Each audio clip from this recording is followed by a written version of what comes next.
अरे माई, मी काय म्हणते, नाशकास जाईपर्यंत वाड्याकडे अगदी नीट लक्ष असू दे. स्वयंपाकघरातील भांडी डबे. असे काय करताय? आता तुम्ही इकडची काळजी पूर्णपणे सोडा. आता तुम्ही साखरताईंना जपा आणि काही लागले सवरले तर लगेच तार धाडा. नीट जा, पाया पडते. आयुष्यमान भव.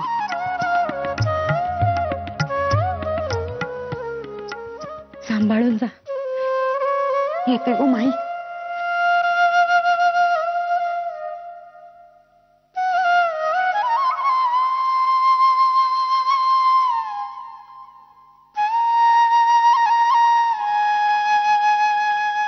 बरे बाळन भटजी, येतो.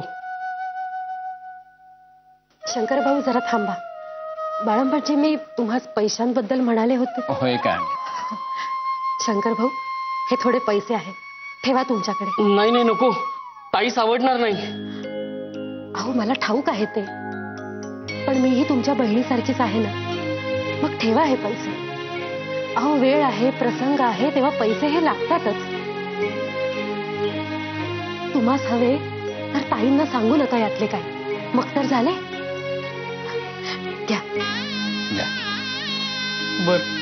आणि आणखीन काही मदत लागली तर लगेच बाळंभटजींना तार करा. ते सगळी व्यवस्था करतील. पण साखरताईंच्या तब्येतीची हेळसांड करू नका. येतो. आयुष्यमान भाव.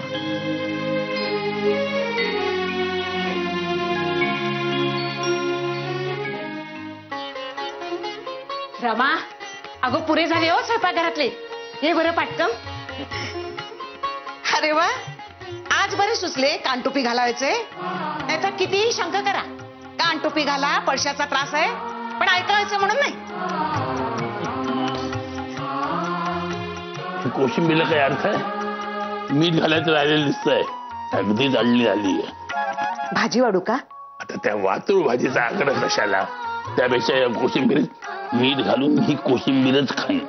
माधवराव, आम्हाच भाजी वाढा. छान झाली आहे भाजी. पण थोडी तिखट झाली असं नाही वाटत? आम्हास मात्र फार आवडला स्वयंपाक. काकू, सुरेख झाला आहे हो बेत. माधवराव, आमच्या सौभाग्यवती तशा सुगरण आहेत. प्रत्येक पाहुण्याला त्यांचा स्वयंपाक आवडतो. पण काय उपयोग, रोज जेवायचे असते नवऱ्याला. पण माधवराव, आमच्या मनासारखा स्वयंपाक अजून जमलेला नाही. तरी आम्ही त्यांना क्षमा केली. कारण विचारा. कारण हे की आमच्याकडून धडे गिरवून त्यांनी इंग्रजी भाषेवर प्रभुत्व मिळवलंय. आणि म्हणूनच I have forgiven her for her mistakes in cooking. तेव्हा सर्व चुका माफ. होय हो होय. इतकी वर्ष नावडीचे जेवण जेवणच झाला बरे आपला संसार. ते काहीही असो, आजचा आपला शाळेचा कार्यक्रम छान झाला म्हणावयाचा. काय रमाबाई? हो. पण आम्हाच एक कळत नाही, तुम्हा बायकांना पक्षपात कशासाठी हवा? सारी काही कार्यक्रमाची खटपट केली ती पुरुषांनीच, पण तुम्ही हार घातला तो त्या दोन बायकांना, आणि बिचाऱ्या कागलन साहेबांस मात्र वगळले. मी हिंदू नसते तर मलाही त्याचे काही वाटले नसते. परंतु डेप्युटी हे स्वतः हिंदू व पोक्ता असून सुद्धा त्यांनी मला असे कागलन साहेबास हार घालावयास सांगणे, हेच मुळे मला मोठे चमत्कारिक वाटले आणि रागही आला. रमा, डेप्युटींचा कावेबाजपणा तुझ्या लागलीच लक्षात आला म्हणून बरे झाले हो. मला तर बाई काळजीच वाटली होती. दबावाखाली गोंधळून जाऊन खरोखरच हार घालतेस की काय? पण तू नकार दिलास आणि जीव भांड्यात पडला हो. अगदी क्षणार्धात घडले सारे. पण चूक झाली असती तर मोठा गहजपच झाला असता हो. आम्हास असे वाटते, डेप्युटींवरही तसा राग धरण्यात काही अर्थ नाही. त्यांनी कुत्सितपणेच ही गोष्ट केली असेल असे नाही. कार्यक्रमाच्या ओघात त्यांनी कदाचित हे सुचविले असेल. कित्येक वेळा या अशा गोष्टी पहिल्याने लक्षात येत नाहीत. हा, पण त्यांस व्यवहार कमी हे मात्र तितकेच खरे. मुद्दा तोच आहे. पटले ना तुम्हाला? मग झाले. त्या डेप्युटीची बुद्धी नको तेव्हा वेग घेते हे मात्र खरे.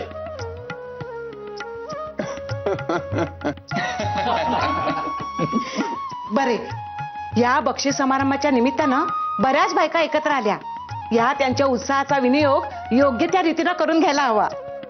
रमाबाई, 2 दिवसांनी तुमच्या घरी हळदी कुंकवाचा कार्यक्रम ठेवू. या साऱ्या जणी आणि या कार्यक्रमाच्या यशाची बातमी कळून उत्सुकता निर्माण झालेल्या साऱ्यांनाही बोलूया. तुमच्याविषयी कुतूहल असल्यामुळे बऱ्याच जणी येतील.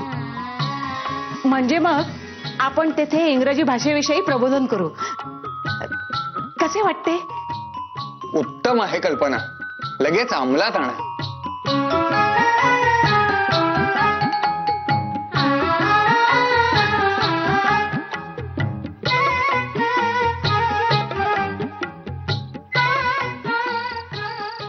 छे बाई, ताई काकू नाही तर चैनच पडत नाही. माई, माधव दादावर त्यातल्या त्यात वचक हा ताई काकूंचाच आहे. उद्या पण अचानक नाशकास गेल्यावर माधव दादा काही बाई बोलला तर त्यास उत्तर द्यावयास ताई काकू नाहीत आपल्या सोबत. पण मी आहे ना, मला पाहिल्यावर जावई बापू काही बोलायचं नाही तो. खरेच ते भरी खरे. माई, पण आपल्या सुभद्रा काकू तोंड फुलवून बसल्यात. त्यांना देखील यायचे होते ना आपल्या सोबत. पण ताई काकूंची आज्ञा आपण कशी मोडणार? अगं असू दे, मी समजावेन सुभद्रा वहिनींना. आणि ताई परत आल्या म्हणजे सुभद्रा वहिनी आणि ताई काकू अशा दोघीही जाऊ शकतील ना नाशकास. तोवर आपण परत येऊ. कसे? हो हो, असे केले तर बरेच होईल. माई, बेसनाच्या वड्या भरल्यास ना? हो तर. माझी लेक सखू, माधवरावांची पहिली बायको रमा नेहमी माधवरावांसाठी रव्याचे लाडू करीत असे हो. अगदी ओला नारळ घालून. खरेच हे लाडू खाल्ले ना म्हणजे माधवरावांना तिची आठवण येईल हो. तुमची ही दुसरी रमा माधवरावांसाठी करते की नाही कधी कोण जाणे. नाही, माधवरावांचे सगळे व्यवस्थित करते की नाही ते मला बघायचंच आहे नीट.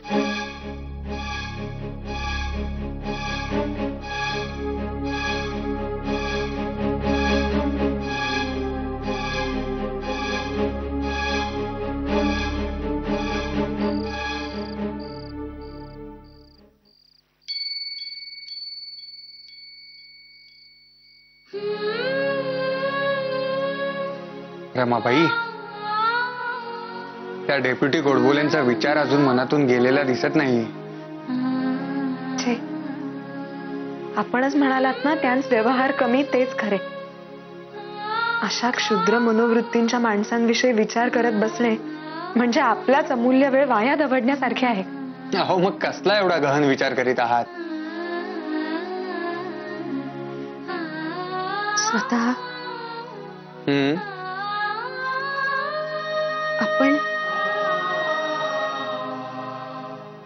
आपण खरेच अत्यंत दुर्मिळ आणि अद्वितीय गृहस्थ आहात. अरे चा, हा काय नवीन साक्षात्कार? एकदम कसे काय कळले? आपण तरखडकर गुरुजींकडे गेलो होतो ना, तेव्हा जाणवले. आपणही त्यांच्या वागण्यातल्या काही बाबींची नोंद घेतलीच असेल. उदाहरणार्थ? तरखडकर गुरुजी केवढे विद्वान. पुस्तकातून इंग्रजी शिकविण्याची त्यांची पद्धत केवढी साधी आणि सोपी, सर्वांस समजेल अशी. परंतु घरी मात्र बायकोच्या एकाही गोष्टीचे कौतुक नाही. खरे तर लक्ष्मीबाई किती हुशार आहेत. त्यांच्या अंगी केवढा हुनर आहे. उत्तम स्वयंपाक, शिवणटिपण, विणकाम, घरचे दारचे, शिवाय अभ्यास चोख, इंग्रजीही चांगले. परंतु गुरुजींना मात्र त्यापैकी एकाही गोष्टीचे कौतुक नव्हते. ते आपले सारखे काही ना काहीतरी खोट काढीतच होते. 4 चौघात त्यांस तुच्छतेने वागवीत होते. फार कष्ट झाले मनास ते पाहून. बाहेर स्वतंत्रपणे ते दोघे किती मोठे आहेत. लोकांसाठी जणू आदर्शच आहेत. परंतु एकमेकांसाठी फार वाईट वाटले मला आणि जाणवला फरक. स्वतः आपण नेहमीच मला सन्मानाने वागविता. काही चुकले असेल तर उमजेपर्यंत वाट पाहता आणि रागे भरायचेच असेल तर केवळ अबोला धरता. हे असे दुर्मिळ माणूस मला लाभले. बाहेर पाहते तो गुरुजींसारखेच पुरुष अधिक, परंतु आपल्यासारखा मात्र एखादाच.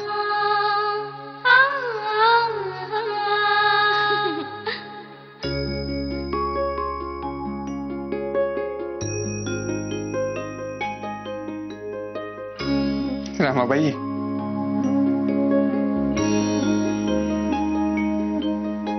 अहो अशा स्तुतीने आम्हास अहमची बाधा होईल बरे.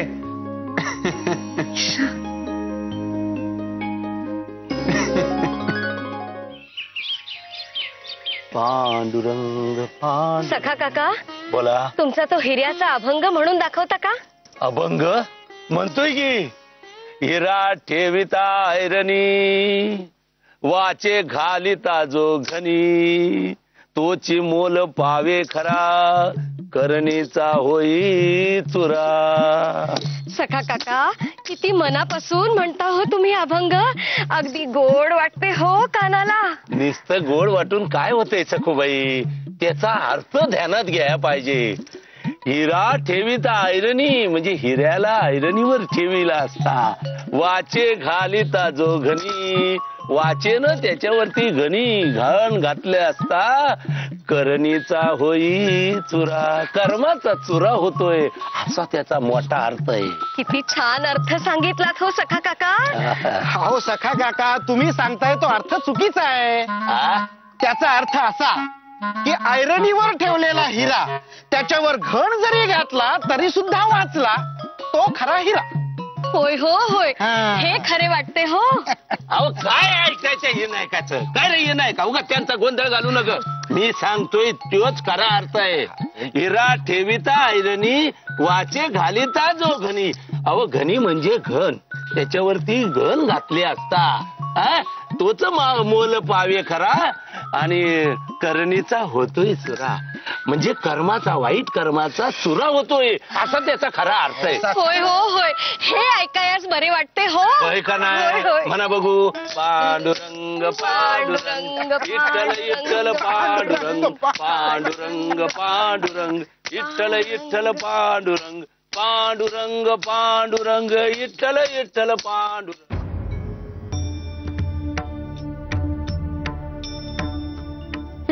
हे घ्या. आज बदामासोबत खसखसही वाटून लावली आहे दुधास. आपल्याला आवडते ना. मग आज काय बेत आहे तुमच्या लेडीज क्लबचा? खरेच आम्हा साऱ्या जणींची अगदी छान गट्टी जमली आहे. मी, सखूताई, लक्ष्मीबाई, तसेच कागलन आणि त्यांची बहीण. की नाही, आम्ही काल संध्याकाळी आपल्या बागेत गेलो होतो. गावठी गुलाबांचा रंग आणि त्यांचा तो गोड सुवास त्यांना इतका आवडला म्हणून सांगू. असे? हो, त्या त्यांचेकडील लेक डिस्ट्रिक्टचे वर्णन करीत होत्या. लक्ष्मीबाई आहेत म्हणून बरे, आम्हास एकमेकींची भाषा जाणून घेणे अगदी सोयीचे होते. पण स्वतः खरेच एखादी भाषा फक्त पुस्तकातून वाचून समजून घेणे आणि प्रत्यक्षात ती ऐकून जाणून घेणे यात किती फरक असतो नाही. काही काळानंतर आम्हा साऱ्या मैत्रिणींची ताटातूट होणार याचे अगदी वाईट वाटते आहे. त्यामुळे मिळेल तो सारा वेळ आम्ही आपल्या एकमेकींसोबत घालवतो आहोत आणि एकमेकींना समजून घेतो आहोत. रमाबाई,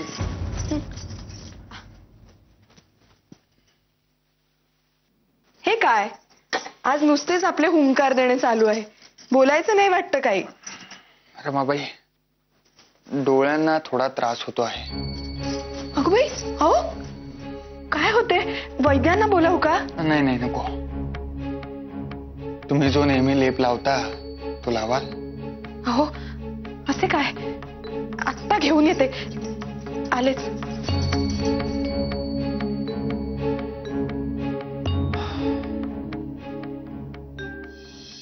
असे